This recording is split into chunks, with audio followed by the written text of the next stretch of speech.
From 2Keto LLC, it's Keto Woman Podcast with Daisy Brackenhall. Hello Keto Lovelies, I'm Daisy Brackenhall and I've spent most of my life struggling with my weight and confidence and have always had a difficult relationship with food. Even when I finally got to my target weight, after weight loss surgery and eating low carb, I couldn't maintain it and I was miserable. Keto has given me the freedom to fall in love with food again, without the constant gain, loss, guilt, virtue cycle of before. Health and happiness is where it's at now, running on fat. Welcome to the Keto Woman Podcast. Each week I'll be chatting to inspirational women, maybe even the odd man, to discover the secrets to their success so that I can share them with you. So what is keto? Keto is a way of eating that enables you to switch your body's main fuel source from sugar to fat. Who doesn't want to be a fat burner, right? But how do we achieve this? A great place to start is by keeping carbs to 20 grams or less per day. So things like leafy greens and above ground vegetables, plus some nuts and seeds and the incidental carbs you find in things like dairy. Moderate protein scaled to your lean body mass, and then fat to satiety. Once you're in the swing of things, you can tweak it to suit you. Make your own personalised keto. I'll be asking my guest each week what their keto looks like to show you just how flexible and fabulous this way of eating can be.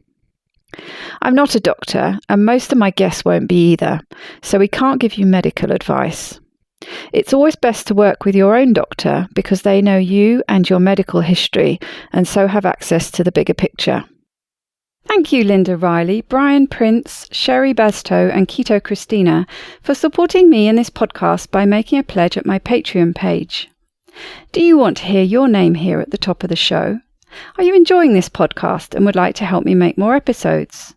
Then head to my Patreon page at patreon.com/KetoWoman or hit the support button on the Keto Woman podcast website. It means a great deal to me and you will get to headline the show just like Linda, Brian, Sherry and Christina did today. This week is a little different. I recorded this episode live at Keto Fest with Amy Berger in front of an audience, and yes, it was terrifying. So if I sound a wee bit nervous, it's because I was. Regular listeners will know Amy from episodes 25 and 34. She always goes down a storm, so was the obvious extraordinary woman to ask to join me to record on Social Saturday. The dudes did a great roundup of Keto Fest in this week's show over on their podcast, so I'm not going to go over all the details again, but I would like to share with you just a few of the highlights from my first ever Keto Fest and first time in America. My travelling partner was good friend and first extraordinary woman Louise Reynolds, and we flew to America by way of a few days in Paris first. It was Lou's first time in Paris, and I really enjoyed showing her around my favourite city. We happened to be there for probably the biggest weekend of this year, as it was both Bastille Day and the Football World Cup final. France won, of course, and the city was a riot of joyful fans who all seemed to take to the streets to celebrate at once. On to America, New York briefly, and then on to New London and Keto Fest preparations. I was so looking forward to meeting everyone, and every single person surpassed my expectations. It really is like meeting old friends for the first time, as Richard says. It was wonderful to finally meet the two keto dudes in person.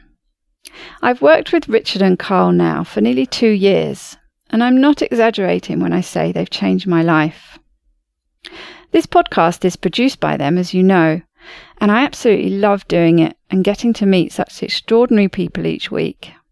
It was an honour to get to squeeze my friends and mentors in person. My fellow admins, the Keto Fest Dream Team, are the most hard-working, dedicated, wonderful, amazing people you could ever hope to meet, and I'm so thankful to have them in my life. As Kim said, we are Keto family, and I love them dearly and miss them terribly.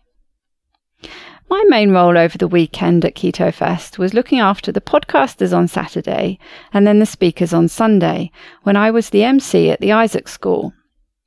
What a fantastic lineup we had there. Alan Meisner, Megan Ramos, Dave Feldman, Siobhan Huggins, Nick Mailer, Peter Ballestedt, Amy Berger and Amber O'Hearn. I have to just make a quick aside here to congratulate Siobhan on her fantastic debut presentation.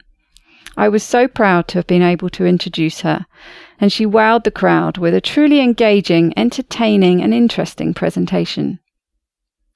A highlight of working at this venue was that I got to do so with the editor-producer I work with on this podcast, Brandon. I won't wax lyrical about him too much though, because he might just edit it out. My time in New London was also a tale of 2 ice creams and candied ginger, 2 of my most favourite things. You might remember Austin Archibald, who was my first extraordinary man in episode 8, way back in December, who told us about his Kickstarter campaign to launch Rebel Ice Cream. Well, launch he did, and brought about 80 pints to Keto Fest to make his debut. I got to taste all the flavours, and particularly liked the peanut butter fudge. You can now order direct from the website rebelcreamery.com. Rebel Ice Cream stands out amongst low-carb ice creams currently on the market for its ingredients, which are very keto-friendly. The sweeteners used in the ice cream are erythritol and monk fruit, so will have mass appeal, I think, amongst ketonians. The only downside of using these is that you really do need to leave the ice cream to soften a while from the freezer before you can scoop it. So some patience is required, which is a tough ask when it comes to ice cream, especially in my house. I did find all but the peanut butter flavour a little bit too sweet. But I also think when it comes to sweetness that no manufacturer will ever be able to keep everyone happy. What is just right for my taste buds will not be sweet enough for somebody else and too sweet for yet another person. So all in all, I think it's a really good ice cream. I have to mention Keto & Co, who are running the ice cream social. I didn't get to try their soft serve ice creams, but heard from other people that they were pretty good. So what was the second ice cream? Well, I got to try 5 different flavours made by the one and only Carrie Brown in her new kitchen. Kim, Siobhan and I drove over to her new place in Connecticut and met the woman herself and her 3 lovely felines, Mr. McHenry, Daisy and Zebedee. I'd only recently recorded an episode with Carrie, and we ended up talking for a further 2 hours, so we were already mates before we met in person. This is ice cream to knock your socks off.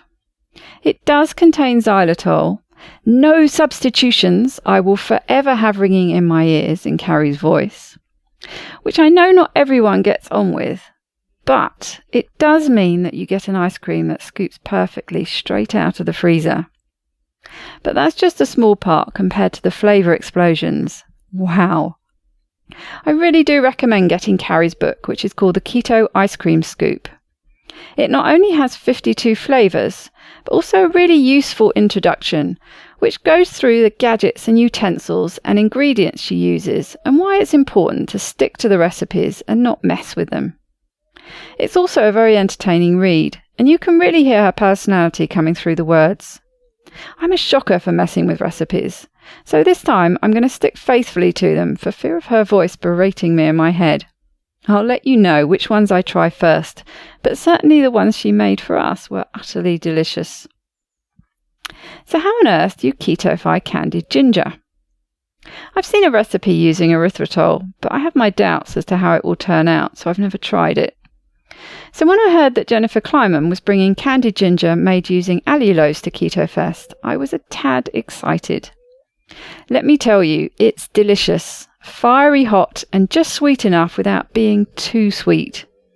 The only problem I had was sticking to the serving size, which went completely out the window. You can find out more about Jennifer's candied ginger, and she also does candied lemon and orange peel, at Moonsgrove Farms on Facebook and at moonsgrovefarms.com. So watch those spaces for news about when you can order your own to try. It really is very delicious and truly hit the spot I had been missing since starting keto. There's one more foodie place I have to give a shout out to, and that's Hot Rod's.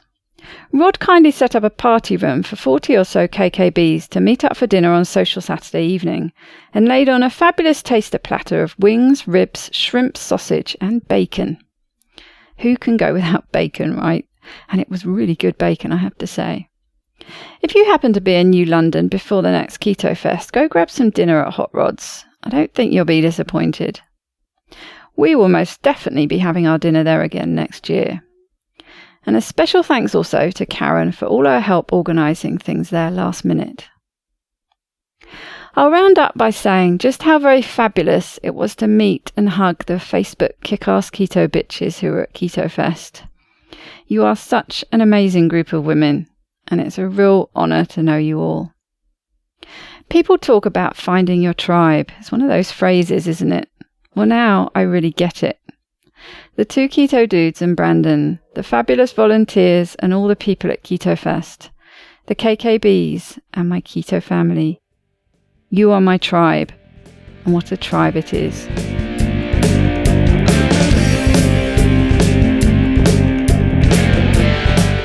Welcome to the Keto Woman podcast. It's a special episode here today because we're recording live from Keto Fest in New London, Connecticut. And I've got a very special guest with us here today, Amy Berger. Welcome, Amy. Thank you. Thanks for having me. So we're going to take questions from the audience, but I think Amy wants to start off with a bit of ranting, things that annoy you, things you'd like to get out there for everyone. No, I wouldn't say it's ranting. I would say, I've been looking for a long time to find my niche in low carb and keto. There's so many bloggers and so many podcasters and so many people in this now, which is great. But I've sort of identified what I think my role might be, and it's taken a long time to shape it and to come to this realization. I think that my role and the role that I would like to assume is being a voice of calm and sanity and rationality. Is that a word? Rationality? Or a voice of reason? Because even in some of the questions that I hear being asked, every question is legitimate. I think it's true that there's no dumb questions, but when I get emails from prospective clients, I can literally feel the anxiety and the fear and the worry radiating out of the screen. And people, and like Dr. Berger was saying, just stop eating carbs. That's 90% of this. The omega-3, omega-6, the fasting, the protein, everything else is just details. What's going to get you the vast majority of the way to where most of us want to go is keeping carbs very low. And the beautiful thing about keto or low carb or Banting, Atkins, whatever name you like to use for it, is that the beauty of it is its simplicity. It's not supposed to be this complicated. The beauty of low carb, at least in my opinion, is that you never had to count and weigh and measure and track. You just eat really, really little carbs and everything else kind of works out. And maybe, there's gonna come a time and a place where some people need to tweak things, but again, to compare this to something like Weight Watchers or some other plan where you're kind of required to keep track. I mean, I love food. I love to eat. I love to cook. I love grocery stores. Math doesn't belong at the dinner table, in my opinion. I don't want to bust out my spreadsheet. I don't want to bust out my calculator. And no judgment against people who do. There's people that genuinely enjoy that. I don't. And I think it sucks the fun out of this, out of the fun out of delicious food. And it adds a layer of complexity that I think for most people doesn't need to be there.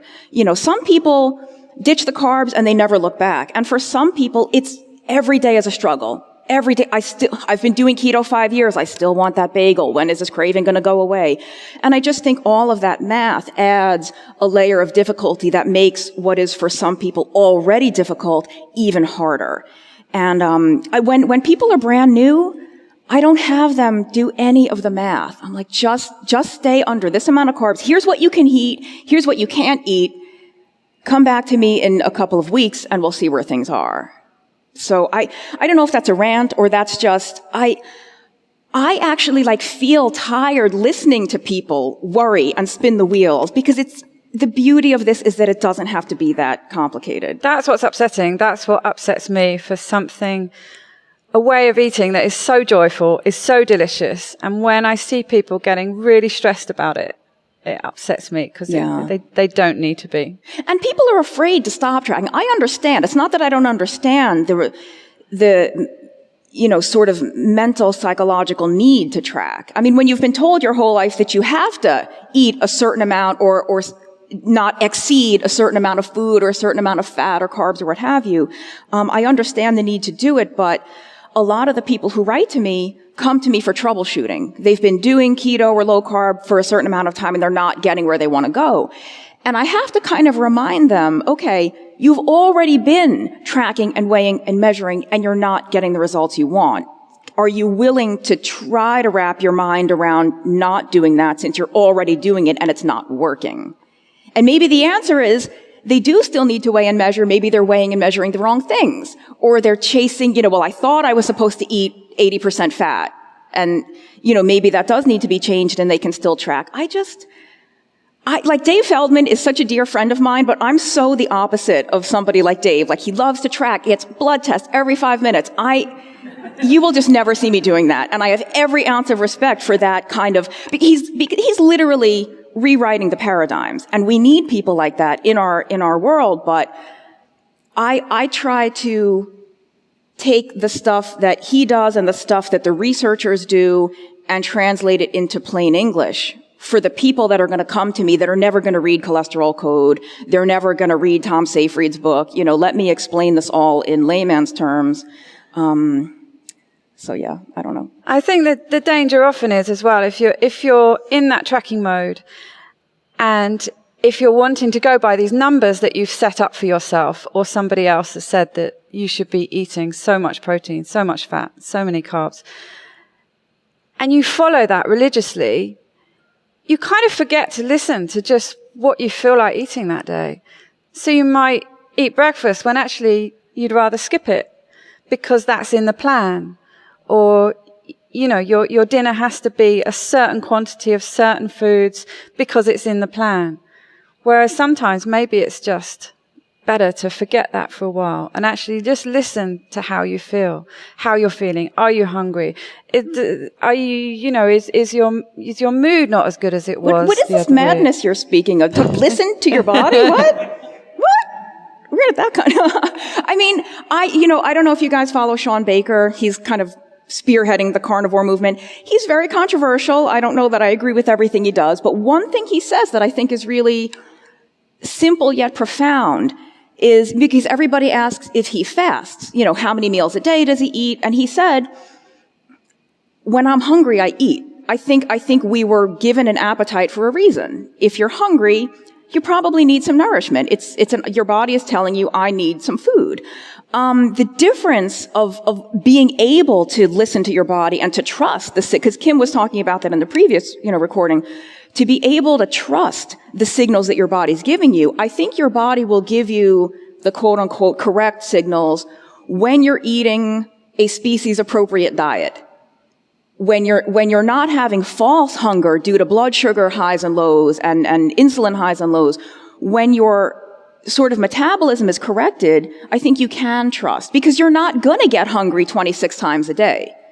But I think fasting is one tool in the toolkit, but like you were saying, people, I'm going to eat this much because that's what my macro says and that's what the calculator I used says I should eat versus I'm not hungry, I'm not going to eat at all. Or, well, I'm supposed to fast for 8 more hours, but I'm really hungry, I'm crabby, but I have to keep... No, you don't have to keep fasting. Eat. Don't eat a donut. Eat some hard-boiled egg. That's the thing. It's a slight chicken and egg thing, isn't it? You have to follow a bit of a plan to start with because you've got to get your body to a place where it's going to give you the right signals. Yes. But once you're there, then you can just listen to what it's saying and go with that. That's what I think. The human body is not a calculator and it's not a computer. I wish it was. We all wish it was because if it was, then yeah, I'm going to program in 18 grams total carbs, 100 grams of protein, 100 grams of fat. Like if there was a mathematical formula that I could say, eat exactly this much fat, exactly this much protein, exactly this much carb, and you will lose exactly this much weight in exactly this much time, A, I'd be out of a job. B, I don't know if there is a B, but I wish it were that simple. I mean, if it were that simple, none of us would even be here. none of us would need keto. We would have figured this out 20 years ago. We'd be at our ideal body weight and we'd be off having fun. I mean, I'm having fun right now, but I mean, I think that people don't understand that it doesn't work, that the numbers, any macro, and that word is like nails on a chalkboard to me, but any sort of mathematical formula you get from whatever calculator you find online is only a guideline. It's a ballpark. It's not gospel. It's not passed down, written in stone. It's a place to start and then see if it's working or not. I don't think there is a mathematical formula that can tell you how much weight or how much fat you're going to lose, or how much, if I run on a treadmill for this amount of time, like the calorie meters on those cardio machines crack me up. Even if it asks, sometimes it asks for you to put in your age and your body weight. So, whoop-de-doo. If, let's say me and Daisy are the same age and the same body weight, if we do the exact same exercise and eat the exact same food, guess what? Probably not going to have the exact same effects, right? Our blood sugar is going to be different. Our ketones are going to be different. The weight change is going to be different. And that's really, really frustrating, but it's just the beauty of the human race and the human body. There's also the assumption, of course, that if you're working to these macros, that what you're eating is what it says on the packet. Because they can't be completely correct. They must always at least be an average. Example, the bacon I buy in France, I always look for the one that has the most fat. But there are packets on there that are really lean as well. So the nutritional statistics can't be correct for all of them. So if you're working to really precise figures, you're actually not working to really precise figures because they can't be. No, I'm glad you said that, because I understand, again, the tracking and the using, MyFitnessPal or FitDay. It's a guideline, because even if, let's say you have 2 green peppers and one was grown in Canada in a greenhouse, one was grown 6 miles away from my house in somebody's garden, the soil conditions are different. Do those 2 peppers have exactly the same amount of vitamins and minerals? And same thing with a steak or a piece of pork or chicken. Okay, this pig was raised on this kind of farm and given this kind of feed. This pig was raised on a very different kind of feed.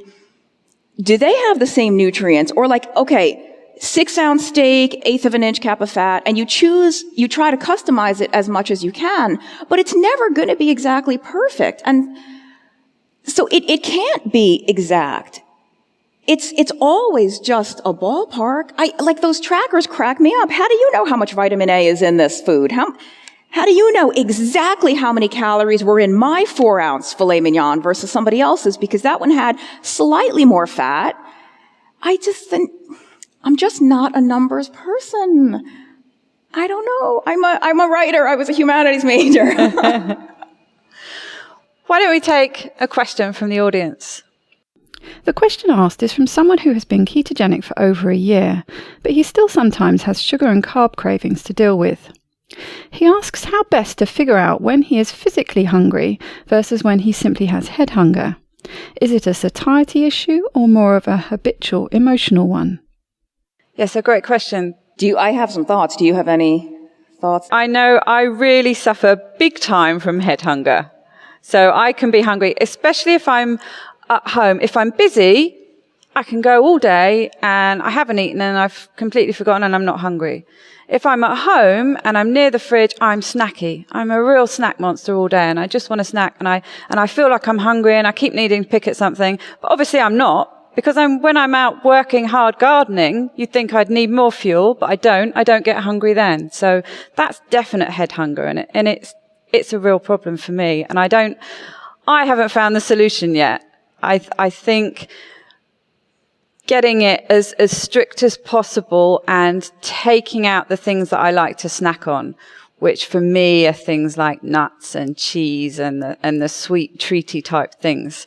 And so I still enjoy those, but I try and keep them out of the house in general and have them at the weekends or when I have friends coming over for dinner or something like that. So I kind of have to force myself into a bit of a routine to deal with it. I haven't found a way that it just switches off, unfortunately. Well, you say unfortunately, but maybe I'm just too nice and too relaxed and too understanding, but I think there is some degree to this of, if you've been doing low carb or keto for a while and every now and then you still have cravings or you still get that sort of, I'm going to use the word hypoglycemia. It may not be actual hypoglycemia, but you get that feeling of shakiness, like, I've got to eat something.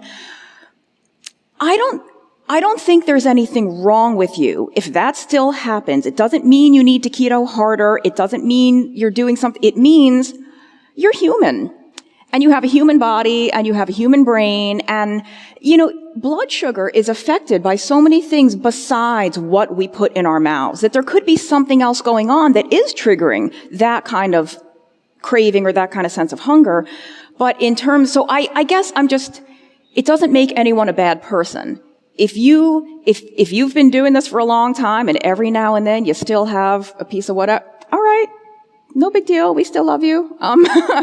But with the hunger, for me to distinguish between that sort of sugar hunger and false hunger versus actual need for nourishment, I ask myself, would I eat a pork chop and asparagus right now, or do I want a cookie?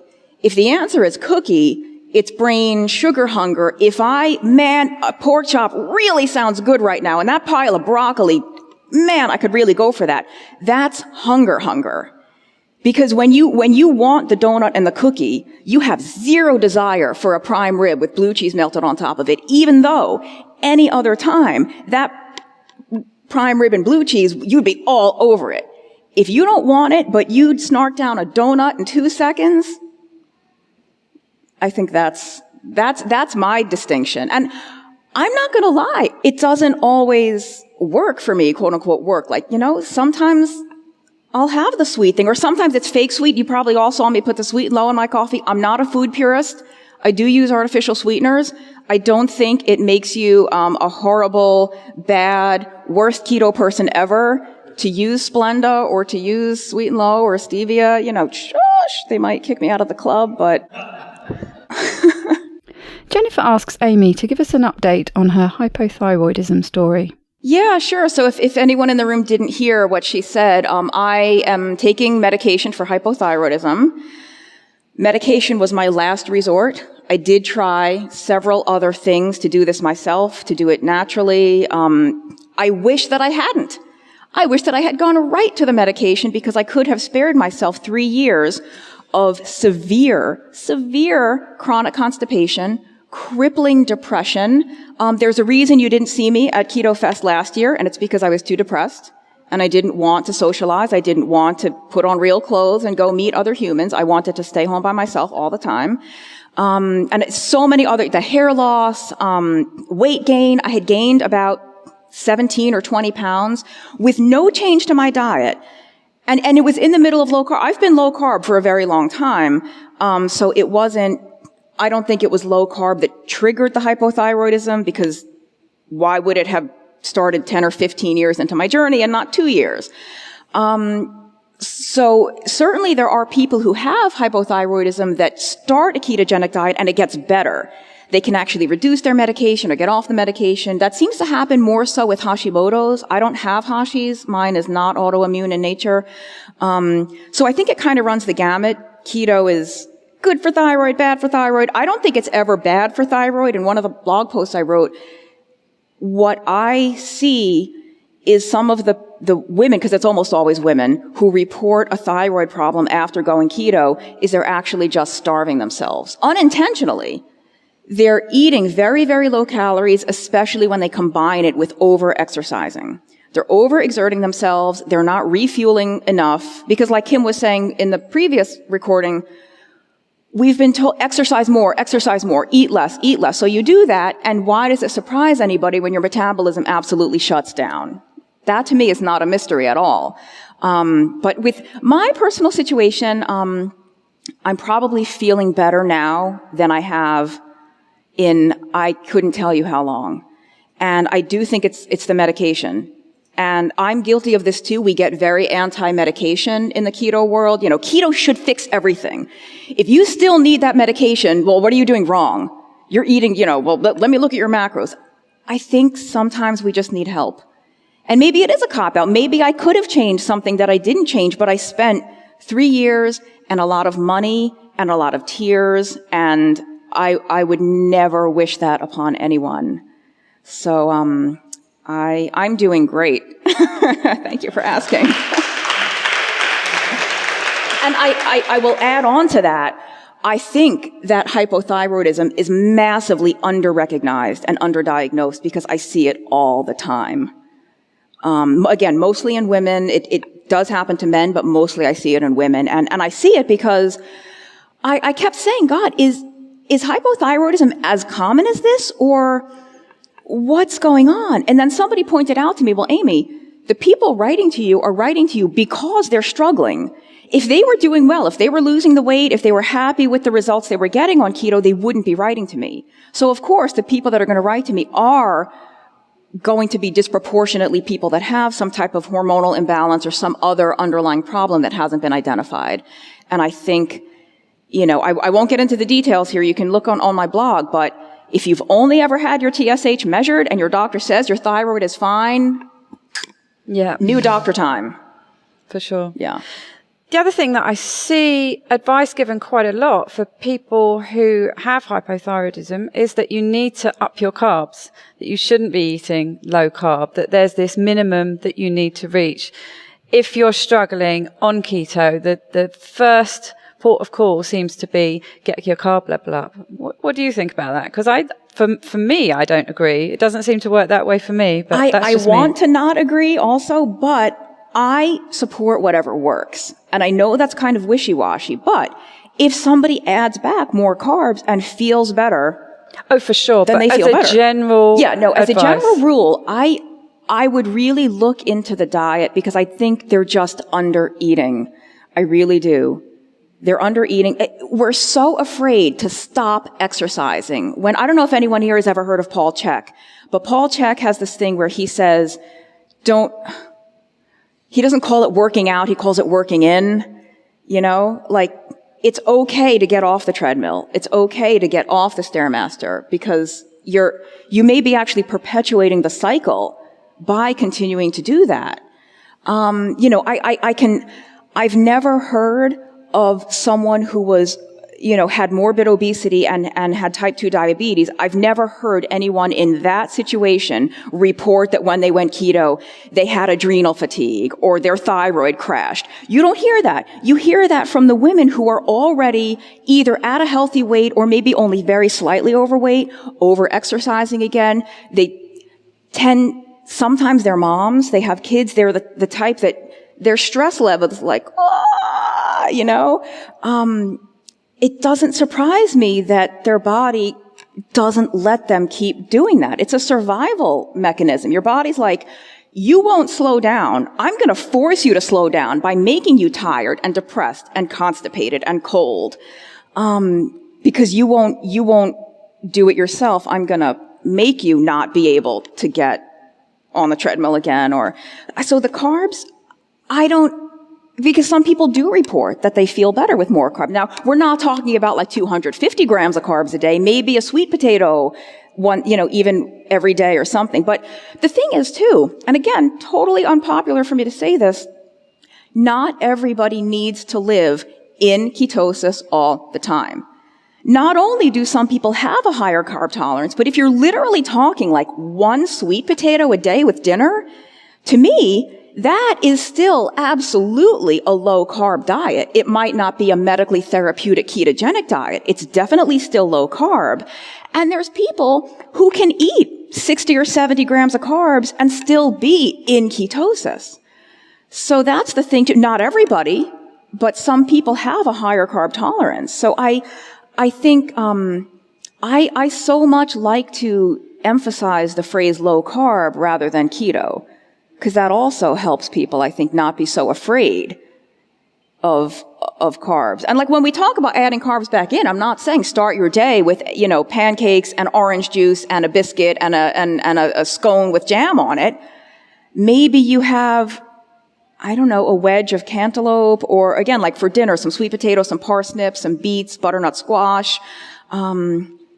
That was the really long answer to say I don't think most people need more carbs, but if somebody does do better that way, then they do better that way. Then that's fine. Absolutely. Karen, I know you had an interesting question.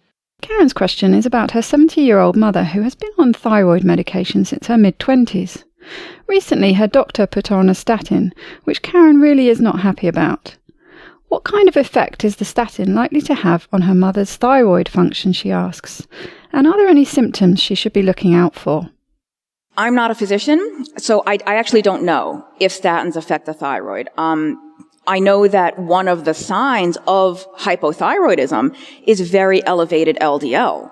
And I get a lot of clients coming to me who are on statins when they're hypothyroid. And I said, why are you on a statin? You're not even on thyroid medication. They should fix the thyroid. That's going to take care of the LDL. Never mind that the whole LDL thing is not what we think it is, and high LDL is not a disease that needs to be treated anyway. Looking at the mechanisms by which statins work, it wouldn't surprise me if they affect just about everything. Like, it wouldn't surprise me if there's some organ or gland that is affected by statins that they haven't identified yet. But I mean, to hear, again, I'm not a physician, but to hear an older woman put on a statin is like nightmarish to me, because it has been shown over and over again that high cholesterol is not only beneficial as we age in general, but especially for women. None of these statin trials were done on older women. I mean, I come to my talk tomorrow, I'm talking about Alzheimer's disease. Higher cholesterol over and over again is beneficial for reduction in mortality. I mean, everybody's going to die. We all have 100% risk of mortality, but it just, your chance of dying from anything other than a nice old age. Higher cholesterol seems to be beneficial for that, definitely beneficial for cognitive function. Karen says that she has noticed in the last few months that her mother has been getting very forgetful, and has even said to her that she feels like she's losing it, and she knows it.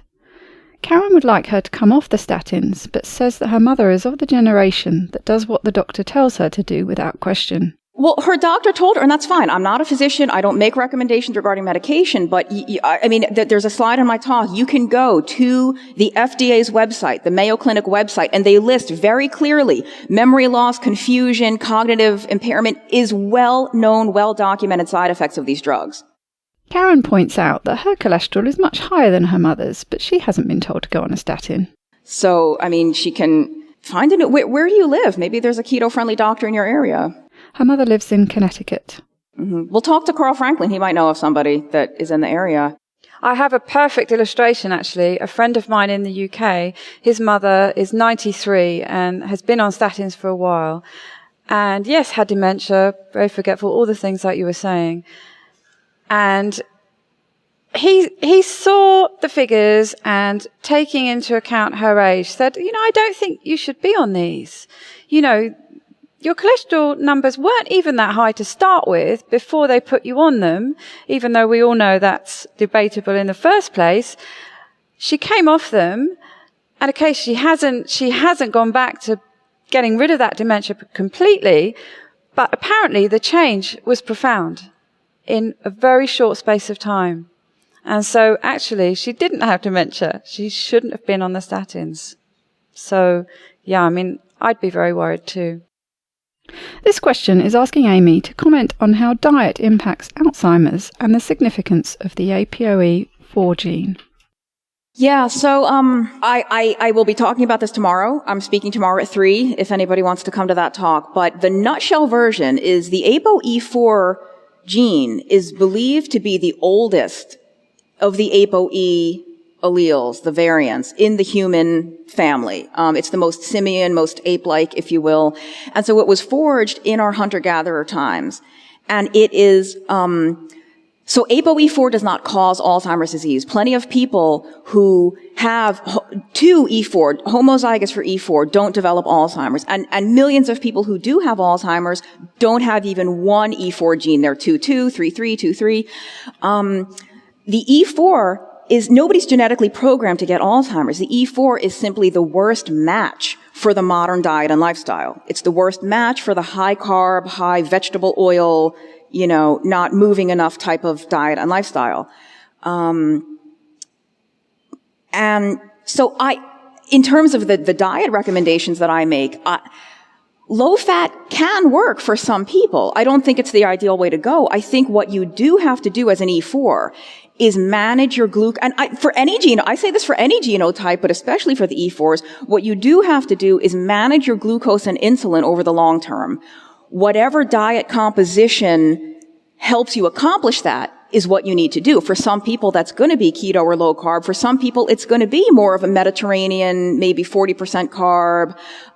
What you have to do is control the blood sugar and the insulin. The E4, they seem to, even if they say higher fat, like if you read I don't know if you read Dale Bredesen's book, they're very anti-saturated fat, specifically for the E4. So they would tell you more olive oil, more nuts and seeds, avocado, salmon, whatever. If that works, it works, but I think the reason they recommend the lower saturated, specifically for the E4s, is because the problem, quote, quote, with the E4s is that when they eat a high-fat diet, what happens? The cholesterol shoots through the roof, right? And all those people have massively increased risk for Alzheimer's, massively increased risk for heart attack, stroke, other cerebrovascular, cardiovascular events. But what else are those people eating? A lot of bread, a lot of sugar, a lot of soda, a lot of Skittles. Have they ever done a long-term study in E4s on a low-carb diet, with or without a lot of saturated fat? When you take away the pieces of the modern diet that are the worst mismatch for the E4 genotype, I think you take away the risk. But I don't know for sure. I'm speculating based on my understanding of the literature. Look at Dave Feldman. I don't know if Dave Feldman has stratified his research yet into the E4s versus the other genes, because if he does, it would be fascinating to see if even some of these lean mass hyperresponders, total cholesterol 400, 500, LDL over 200, if any of those are E4s and what happens to them 20, 30 years from now. My hunch would be that they're going to be totally fine and they're not going to have Alzheimer's disease. In Nigeria, there's tribes in Nigeria that have the world's highest incidence of ApoE4. And you know what they don't have? Alzheimer's disease. Because they're not eating Twinkies. And they're not drinking Mountain Dew. But again, that's my guess. I don't know if anyone knows for sure. If I was an E4, I would do a low-carb diet. That's what I would do myself. You had a question there. You had your hand up. Oh. Jennifer asks Amy's opinion on eating carbs seasonally. She mentions how Chris Masterjohn criticizes the ketogenic diet and says that because it is a low insulinogenic diet, you will have low insulin production. So if you don't exercise thyroid production much, it will lead to hypothyroidism. He recommends eating seasonally along the lines of whole food paleo. Seasonal carb eating, kind of like an evolutionary, mirror our evolution that, at least at certain latitudes, in certain geographical areas, we would have had more tubers, more fruit at certain times of the year. My answer is I don't know. I don't know enough about that mechanism or how maybe periodic insulin infusions, if you will, would help the thyroid. I don't think, I may be like in the minority here. Carbohydrate per se is not poison.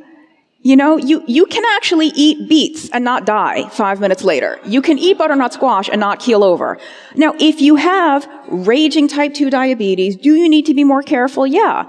So I'll be mentioning this in my Alzheimer's talk. If you're already healthy, do you need a ketogenic diet to stay healthy? Probably not. You need to manage your insulin and glucose, staying within whatever carb tolerance that allows you to do that. Some people, that's going to be 30 grams of carbs. Some people, it's going to be 150 grams of carbs. It couldn't hurt to try cycling carbs. Again, I've heard from people that it really works. And people that I trust, like other nutritionists that I think know their stuff, will say that for their clients, they do periodic carb refeeds. I support whatever works. I don't know why that would work. I believe it does. I would like to understand more why. And even the whole like seasonal carb thing, that's true depending on where you lived. Because even, everyone we talk about, the Inuit, whatever, even in the summertime, it's not like they were eating potatoes and fruit and, and apples. Maybe they were eating very, very small amounts of berries, whatever amount of greenery might have grown in the Arctic in the summertime. So I think it depends on where you're from, too. I I don't know. Why would the thyroid be so sensitive to carb intake? Maybe it is, but I don't know why. Could the carb refeeding work because the satiety signal is different? Yeah, so Christine is saying that when she eats keto, she struggles, her satiety signals keep her appetite down, and she struggles to actually eat that many calories. If she adds a lot of carbs in, she can double, maybe triple it. I certainly could. And I find that I can not only eat more of them at one sitting, but I'll be hungry half an hour later. I could be eating on and off all day and, yes, consume an absolute ton as soon as I turn that carb switch on. Yes, me too. I don't know the answer to that. It could be that they're eating more calories, but again, from other professionals that I trust and have no reason to disbelieve, they'll actually say, I increased my calories on keto, added a lot more oil, avocado, but pure fat though, not protein, not nutrient-dense food, just sort of empty fat calories, but upping the calories and still no change until they added the carbs. So I don't know. I wish I did have an answer, but I'm not uncomfortable saying I don't know. Whatever the mechanism is, it might not be known. And Chris Masterjohn, I'm a Yankee, I'm a Northerner, but I'm going to say bless his heart. He's brilliant. He is absolutely brilliant. No doubt about it. But I think he is a little too deep in the weeds and a little too micromanaging everything. And I don't know that that's necessary. I don't know what the answer is with the carbs. I've heard it from a lot of people that when they added the carbs, they felt better. And maybe it has to do, if it's somebody who does a lot of exercise, it could have to do with that. There could be something hormonally that we haven't identified yet. I don't understand all the relationships, but supposedly carb intake affects serotonin levels. That's why everybody feels better when they eat carbs. Maybe there's some kind of interaction there that I just don't know about. And, what works for you? People try it and they say, well, I had a carb day and I suddenly dropped a load of weight and it's working really well for me. Well, great.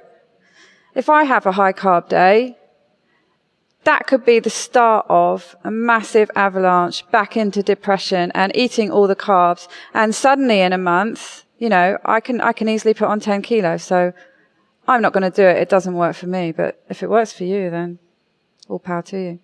This is a question asking whether there is any benefit from taking MCT oil and other supplements on keto. Yes, she's asking about supplements on the keto diet, and you specifically mentioned MCT oil, but are you asking about just supplements in general too? Yeah. They certainly don't work for me. MCT oil is a big no-no. We're talking disaster pants, so I stay completely away from it. Supplements. Personally, I don't think you should supplement unless you need to. So, if you go and have a test and you're low in vitamin D, try and get more sunshine, see if it helps. If you need to supplement with vitamin D tablets, do it. Anything else you can think of, I feel the same way. Maybe some things like omega-3 people find useful to take. But I wouldn't supplement without finding out if I needed it first, because I think you can really end up reading the blurb on these sites and thinking, oh yeah, that sounds good. I take that, I'm going to get loads of energy, or I'm going to take this and my mood's going to improve, and you can end up just buying all the supplements and it doesn't really do anything for you except damage your wallet. So for me, I think, supplement if you need it, but otherwise I wouldn't bother. For me, I run the risk of a lot of the writing I do is related to different nutraceutical compounds and different vitamins and minerals and formula blends. And we have some doctors in the audience. They may have experienced this when they were in medical school. You become a hypochondriac. You read about some new condition or some new supplement. I need that. Oh my God, I think I have that. I get headaches. I must have this crazy rare disease. Like you freak yourself out. You think you need to take I need B6 and I need B12. I need chromium. And I do take supplements. I like supplements. Does everybody need them? No. Specifically with things like MCT oil and coconut oil, I don't consider those supplements. That's food, and I don't think most people need it. If you need therapeutic levels of ketones, maybe for Alzheimer's, for perhaps cancer, epilepsy, I'm not sure. Maybe that's useful, but it's not a fat loss tool. It's not a weight loss tool. It's not a diabetes reversal tool like MCT oil. It's just fat. It's extra fat. Some people notice that they do get a cognitive boost, like if they put a tablespoon or two in their coffee. I've mainlined MCT oil and I never felt any different. That was my motivation for trying it too. Heard all this. Oh yeah, great. I never felt any different. I never had disaster pants, thank goodness, from it. But they say coffee's supposed to go right through. I could put an IV and I'm never gonna, if coffee made you go, then the whole time I was hypothyroid, I would not have been constipated because I drink like a gallon of this stuff a day. But I do use supplements. I try to use targeted supplements, and I do feel a difference. Maybe it's mind over matter, but I felt so awful for so long. Now that I'm feeling so good, I'm actually a little scared to mess with it. So I'm going to go with it until such time as I start to not feel so good again, and then I have to change things.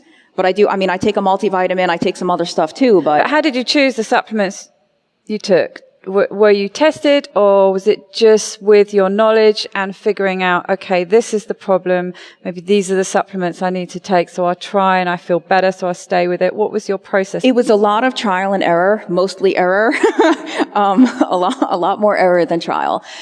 I don't know. I guess the multi, I look at what I eat and I just don't think that I'm getting all that I should get. To me, it's kind of like an insurance policy. But again, I don't think everybody needs it. I'm not recommending anything for anyone individually, but I like the multi.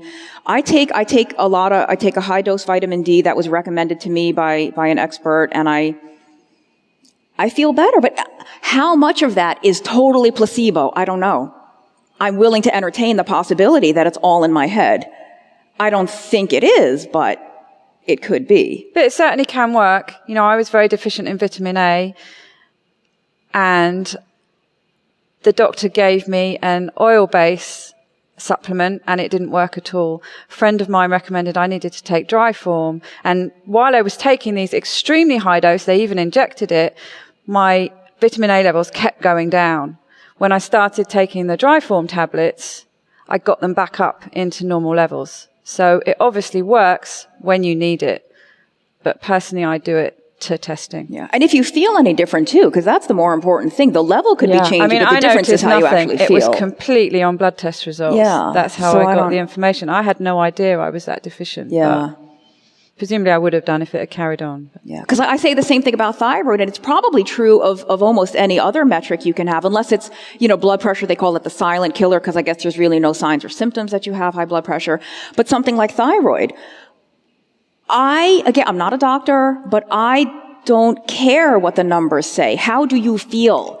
If you are wildly symptomatic, if you're coming to me and you're constipated and your hair is falling out and you're cold and you're tired and you're depressed, and your TSH is normal and your T4 is normal, I don't care. Thyroid is such a good example for that, though, isn't it? Find somebody that will help treat your symptoms and not treat your lab printout numbers. And the numbers are a guide. They're not useless. I think the numbers are important to corroborate the way you feel. The problem is just getting the right test that is going to identify the 1 or 2 or 3 that are out of whack. Good point. Any more questions? I have a question about exogenous ketones. Yes, this is a question about exogenous ketones. And I've definitely seen them sold this way, that you can use them to fix a cheat. You can use them to get back into ketosis. I know that's a phrase you hate. Kicked me out of ketosis. But when you've got a load of sugar coursing around your system, and yes, that's something that worries me, is there going to be a problem with putting these exogenous ketones in when you've got high sugar in your system? That worries me. I don't know what the consequences of that are, because exogenous ketones are a fuel. It's a food. It's an energy substrate, right? It's an energy substrate, just like glucose is, just like fat is. Why do we want to if your mitochondria are overloaded with glucose, why add ketones to that mix? Why not just have your carb binge and move on and no more carbs and get your body back to fat burning mode. Because here, it's all semantics. If your definition of being in ketosis is that if you pee on a stick or you test your blood and there's ketones, then yeah, exogenous ketones will put you into ketosis. Does that mean you are fat burning? No. It means you have ketones in your blood from an outside source. It doesn't mean you're breaking down your own body fat or breaking down the dietary fat to produce those ketones. Now, but the exogenous ketones, like some people, if they do a carb binge and they want to take that, maybe that helps prevent the ongoing cravings. Because maybe some of those ketones are getting into the central nervous system and fixing whatever craving mechanisms are in the brain versus the body. So I'm not totally against them, but I think they're very expensive. And I think they're unnecessary for most people. There may be targeted therapeutic uses, but to cover a carb binge, I think that's like the stupidest thing to do, but that's just my opinion.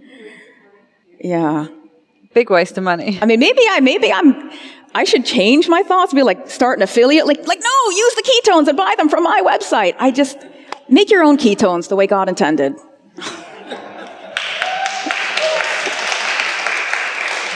Well, thank you. Thank you.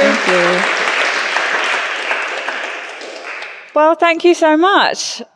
We're here in Keto Fest. Have you got a Keto Fest top tip for us? Keep calm and keto on, as they say. Perfect. The keep calm part is more important. Keep calm. That's perfect. If you weigh and measure and you want to freak out, do it, but try to balance it with also just breathing and living. This keto is supposed to make your life better and easier and more fun. It's not supposed to make it harder and more difficult and fearful. And so it's not your job to save everybody else. Save yourself. Take care of your own health. Live by example. And there's a difference between being proactive and managing your health and letting it control your every waking thought. If you stay very, very low carb, that's like 90% of what you need to do. And I don't know what else to say. There's a difference between taking care of yourself and getting to the point where your fear and worry actually works against you. Just eating very, very low carb, all that other stuff you're worried about is just sugar-free icing on the low carb cake. Just keeping carbs extremely low is responsible for the vast majority of the efficacy of this way of eating. Well, thank you, Amy. It's been a pleasure, as always. Thanks again.